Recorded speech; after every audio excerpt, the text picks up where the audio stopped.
Hello. Ẹ̀yin èèyàn mi o, a kú dédé wòyí o. Ṣé mọ̀ pé a gbọ́ pé Parọ́pọ̀ pé wọ́n rọ̀ṣẹ̀ lọ sí hospital nítorí incident kan tó ṣẹlẹ̀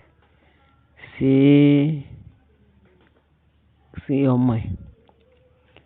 Wọ́n ní before you know it, àwọn kọ́lọ́n kó gbà á lọ́wọ́ ẹni tó ń ṣọ́yàn tá ò mọ̀. Lọ́ bá ní àwọn alàgbà méjì ti sáré lọ sí hospital. Wọ́n ṣe bí èèyàn pàtàkì, wọ́n ṣe bí ẹni tó fẹ́ ṣáájú. Wọ́n lọ dúró ti Parọ́pọ̀ ní hospital. Kí làwọn fẹ́ ṣe léyìí sí Ọlọ́run má jẹ́ a rí kó ṣe dáadáa. Kí leléyìí? Àṣé wọ́n ti pàdé àpòpọ̀. Wọ́n lọ sọ fún nọ́ọ̀sì tó ń treat Parọ́pọ̀. Wọ́n ló ti lọ sọ fún un pé ẹni yẹn tán rọ́ọ̀ṣì wá, wọn wo bá a ṣe gbọ́dọ̀ survive.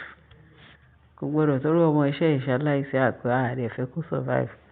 So ọgbọ́n kan lè sọ pé torí ọmọ ẹ̀yẹn ni ló ṣe tún give up. Ayé mà ní ká o.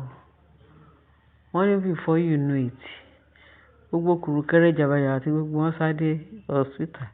Àṣé láti plan evil sí fún Parọ́pọ̀. Wọ́n láwọn alàgbà méjì látàfin. Wọ́n ní before you know it, Queen Naomi ti ṣe kúkú mọ̀ pé akiri ṣoré ni. Ó nífẹ̀ẹ́ èèyàn, ká má ti sọ pé ó nífẹ̀ẹ́ Parọ́pọ̀. Ìfẹ́ tó pé kóun lọ ṣe àdúrà fún Parọ́pọ̀. Lórí Ashley yẹn, ó nínú ire ni o. Bàbá Rọ́pò dẹ̀rẹ̀ bàbá ẹ̀ ni.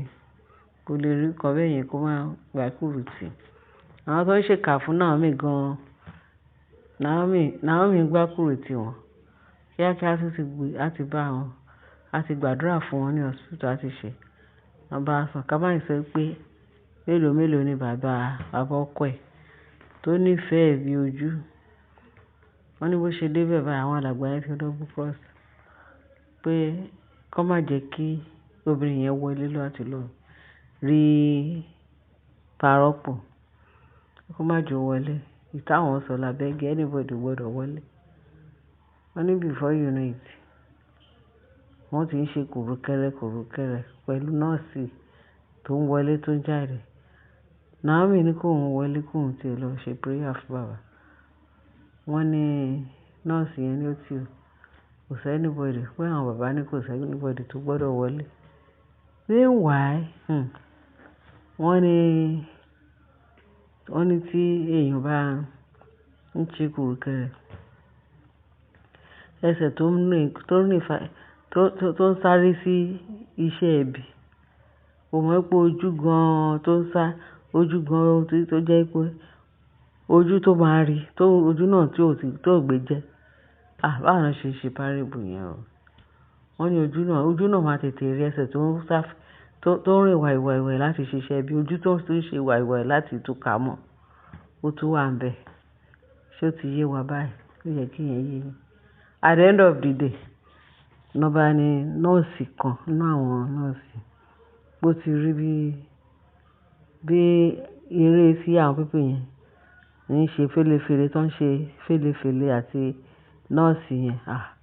Pé nọ́ọ̀sì yẹn wá ní nọ́ọ̀sì kejì nọ́ọ̀sì tó wà ní duty kó rí pé kùrùkẹrẹ àwọn alàgbà àti nọ́ọ̀sì yẹn tó ń wọlé wọ̀de pé kùrùkẹrẹ yẹn ó ní ìbánu. Ló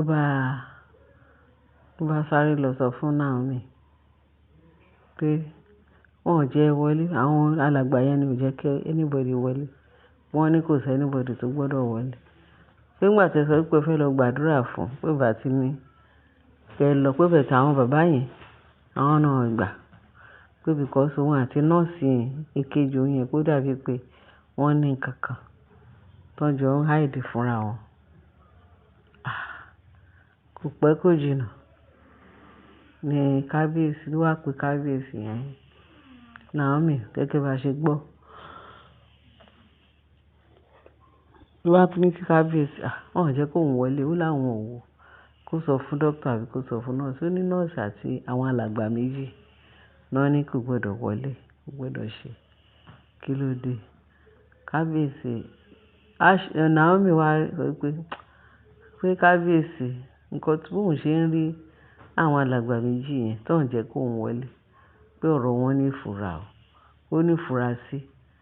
Lọ́ba ní kábíyèsí wá ní, báwo ló ṣe, ó wá sọ fún kí báwo ló ṣe mọ̀. Ó nítorí nọ́ọ̀sì kan wá ń ta òun lólobó pé àwọn bàbá yẹn àti nọ́ọ̀sì ìkejì òun pé ó dàbí pé ó ní nǹkan kan tó fẹ́ try láti ṣe. Kábíyèsí ni kàn ṣe investigation. Kó ṣe investigation before you know it. Wọ́n ní àwọn bàbá yẹn tapẹ̀rẹ̀. Wọ́n ti antagonize Naomi. Wọ́n ò gbọdọ̀ yẹ kó wọlé. Wọ́n ti mọ̀ pé nǹkan tí bá ṣe ni o. Tí Naomi bá wọlé pẹ́rẹ́ pé iṣẹ́ ẹbí wọn pé kò ní ṣẹlẹ̀. Tí wọ́n ní pé wọ́n náà ti sọ fún nọ́ọ̀sì yẹn kó treat kó fún un ní bad man, kó treat ẹ̀ badly. Pé torí nǹkan táwọn fẹ́ ni wọ́n ní ara ti ń fún wọn. Wọ́n ní kò pẹ́ kó jìnnà ní kábíyèsí wá pé àwọn DSS pé kán lọ arrest àwọn bàbá yẹn. Tó bá dé station kán lọ sọ nǹkan tí wọ́n mean tó fi ní anybody máa wọlé, pé òun rán ìyàwó òun pé kó lọ pe bàbá òun kó bá òun pray fún bàbá òun. Wọ́n ní before unity. Báwọn DSS wá mú àwọn bàbá méjì yẹn àti nọ́ọ̀sì. Wọ́n ní kẹ́ wá wo àṣírí pẹ̀rẹ̀pẹ̀rẹ̀. Ní nọ́ọ̀sì ní kán ṣe òun jẹ́jẹ́ pé àwọn bàbá méjì ló ní kó treat bàbá yẹn badly. Tó bá máa yè kó yè, tó bá máa yè lẹ́lẹ́kejì kó yè, pé àwọn náà fún òun ní order pé kì í ṣe pé dókítà ló ní kí wọ́n máa wọlé. Tí Naomi máa wọlé o. Pé àwọn bàbá yẹn pé báyìí náà ràn kóun máa treat bàbá yẹn kí bàbá yẹn má survive ẹ̀. Wọ́n bá ní lọ́rọ̀ kan ṣá, wọ́n lọ tì wọ́n mọ́lé o. Wọ́n tì wọ́n mọ́lé. Àwọn people yẹn mi rò pé wọ́n máa bọ́ ńbẹ̀.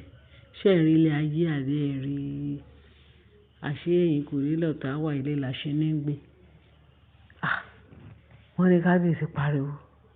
Everybody pariwo.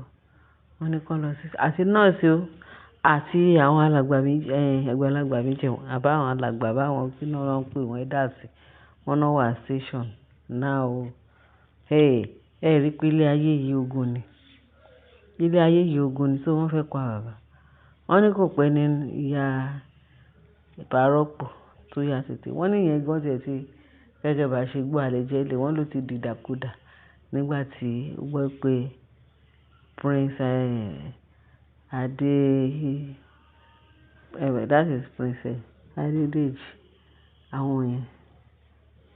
Wọ́n ní bàbá yẹn wọ́n ní ìyá yẹn ti jà pé òun náà pé gbogbo nǹkan tó ń ṣe wọn ó ṣàmánéjì. Wọ́n ní kó báyìí kó lọ wo bàbá. Òun gan máa lọ wo bàbá because àwọn alàgbà yẹn ti wà ń bẹ̀. Kan tó prepare pé kí màmá yẹn tó dé. Àṣé iṣẹ́ burúkú náà fẹ́ ṣe.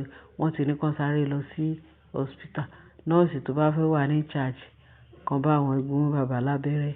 Bẹ̀tẹ̀ Ọlọ́run ọba ìyanu tó ṣebẹ̀ nídìí àrò fún kábíyèsí àti Naomi. Bàbá onínúure pé kò ní lùgbàdì àwọn oníṣẹ́ èṣù. Lágbára Ọlọ́run á kó bàbá yọ. Ọlọ́run máa kó bàbá yọ. Gbogbo nǹkan tó ṣe ẹ ríran wò. Ọmọ ẹ̀gan tó Prince tó ṣaláìsí ọmọ bàbá arọ́pò. Àṣírí yìí máa tú gbogbo ẹnikẹ́ni tó wà nídìí ọ̀rọ̀ yìí. Tó fi àwọn people yẹn sínú ìgbèkùn, nínú ìbànújẹ́. Lórúkọ Jésù Ọlọ́run ìyanu. Ó máa túmọ̀ àṣírí wọn, máa tú wọn fó ẹ̀gbélégbọ́. Ẹ̀yin èèyàn wa, mo ní kí n ṣàlàyé fún yín torí ìgbà tó sáré gbọ́ nìyẹn pé kí ló dé ṣógun láyé ni. Ọlọ́run kó ṣàánú wa. Àṣírí èṣù oníbò láyé wa o. Orúkọ Baba tí Ọmọ àti ti Ẹ̀mí Mímọ́. Jésù Olúwa wa. Àmín. Ẹ̀yin èèyàn mi, ẹ bá mi share, ẹ bá mi like, ẹ bá mi subscribe, kéde bá fi tó kù sí comment section. ẹ rí i pé kọ́lọ́run kó gbà wá lọ́wọ́ ẹni tó ń ṣọ́ ni tá ò ṣọ́. Jésù Olúwa wa, àmín. Ẹ ṣé gan bẹ́ẹ̀ ṣe ń tẹ́tí sí wa. Láyọ̀.